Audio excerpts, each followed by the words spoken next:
আসসালামু আলাইকুম গাইস, কেমন আছেন সবাই? আপনাদের মাঝে নিয়ে আসলাম ব্লগ ভিডিও।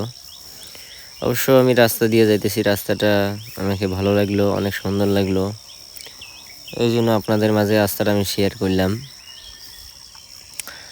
রাস্তাটা কে কোথা থেকে দেখতেছেন আমার ভিডিওটি অবশ্য কমেন্ট করে বলবেন, আর ভিডিওটা কেমন লাগতেছে, জায়গাটা কেমন লাগতেছে সেটাও কমেন্ট করে বলবেন। আসলে আমাকে অনেক সুন্দর লাগছে রাস্তাটা, এই জন্য রাস্তাটা আমি আপনাদের মাঝে শেয়ার করলাম। আর সবচেয়ে বড় কথা হচ্ছে যে আমার পিছনে যে গাড়িটা দেখতেছেন,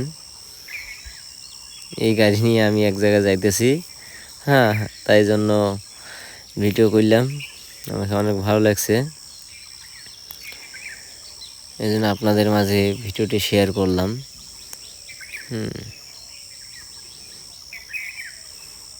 দেখেন সাইডে যে সবুজ, তার মাঝ দিয়ে আমরা যাইতেছি, ভুট্টা ক্ষেত, বাদাম ক্ষেত, আকাশটা কত সুন্দর লাগতেছে।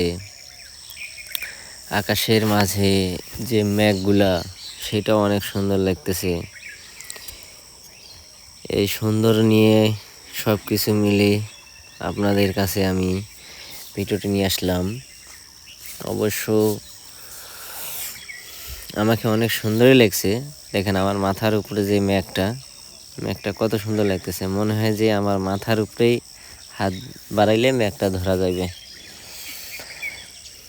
আকাশটি চারিপাশে কত সুন্দর মেঘ, দেখেন মেঘগুলো ইচ্ছা করলে মনে হয় যে হাত দিয়ে ধরা যাবে, কিন্তু আসলে মেঘটা অনেক দূরে আছে।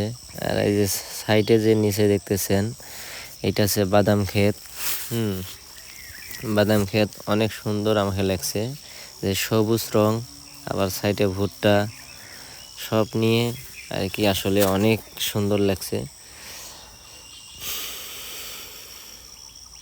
কি বলবো আর, ভিডিওটা দেখলে, ফুল ভিডিওটা দেখলে অবশ্যই বুঝবেন যে আসলে ভিডিওটা কত সুন্দর লাগতেছে। এই যে বাঁশ গাছ, সুপারি গাছ, পোলার গাছ, সব মিলে আর কি ভিডিওটা করা হয়েছে। অবশ্য আমাকে সুন্দরই লাগছে, জায়গাটা অনেক সুন্দর, রাস্তাটা, তার সাথে যে এই যে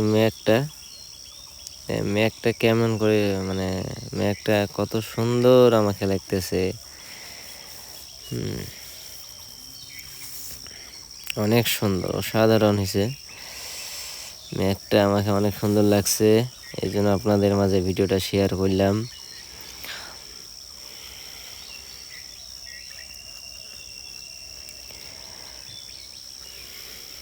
দেখেন মেঘটা কত সুন্দর লাগতেছে। সবাই ভালো থাকুন, সুস্থ থাকুন, আমি বিদায় নিলাম। আসসালামু আলাইকুম।